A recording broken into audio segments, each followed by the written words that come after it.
الحمد للہ وکفا والصلاة والسلام علی عباده الذین اصطفى اما بعد فاعوذ باللہ من الشیطان الرجیم بسم اللہ الرحمن الرحیم۔ توحید و سنہ سیگمنٹ میں ہم ایک بار پھر اپنے ناظرین اور سامعین کو خوش آمدید کہتے ہیں۔ آج انشاء اللہ العزیز ہم باب اصل الاسلام الشہادت، یعنی توحید باری تعالی اسلام کی اصل ہونے کا بیان، اس کے حوالے سے حدیث پاک سننے کی سعادت حاصل کریں گے۔ آئیے شروع کرتے ہیں۔ بسم اللہ الرحمن الرحیم۔ ابو حنیفہ عن ابی زبیری عن جابر ان رسول اللہ صلی اللہ علیہ وسلم قال امرت ان اقاتل الناس حتى يقولوا لا الہ الا اللہ فاذا قالوها عصموا منی دماءهم واموالهم الا بحقها وحسابهم علی اللہ تبارک وتعالی۔ حضرت جابر رضی اللہ تعالیٰ عنہ کا بیان ہے کہ حضور صلی اللہ تعالیٰ علیہ وآلہ وسلم نے فرمایا، مجھے اس بات کا حکم دیا گیا کہ میں کفار اور مشرکین سے جہاد کروں یہاں تک کہ وہ کلمہ طیبہ پڑھ لیں۔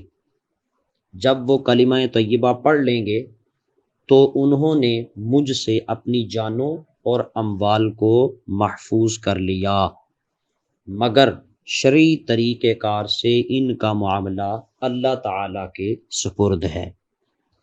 ارشاد نبوی ہے کہ اللہ تعالیٰ نے مجھے کفار اور مشرکین سے جہاد کرنے کا حکم دیا ہے حتیٰ کہ وہ لا الہ الا اللہ پڑھ لیں۔ یہاں الناس سے مراد، لوگوں سے مراد کفار اور مشرکین لوگ مراد ہیں، اور لا الہ الا اللہ سے مراد پورا کلمہ طیبہ ہے، یعنی توحید باری تعالی اور رسالت محمدی صلی اللہ تعالی علیہ وآلہ وسلم کی گواہی۔ اور اس کی تائید دوسری حدیث پاک سے ہوتی ہے کہ جس میں فرمایا گیا من قال لا الہ الا اللہ دخل الجنہ، یعنی جس نے کلمہ طیبہ پڑھ لیا وہ جنت میں داخل ہوگا۔ اور لا الہ الا اللہ کے مفہوم میں تمام اسلامی عقائد اور عبادات شامل اور داخل ہیں، لہٰذا اگر کسی شخص نے کلمہ طیبہ پڑھ لیا تو الا بحقھا کے مفہوم کے پیش نظر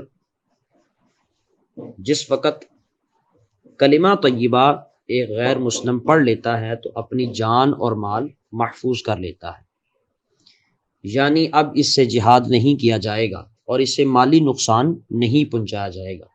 البتہ اسلامی اصولوں کے مطابق اسے سزا دی جا سکتی ہے، مثلا اس نے کسی کو قتل کیا تو مقتول کے عوض اسے قتل کیا جائے گا یا اس سے قصاص لیا جائے گا۔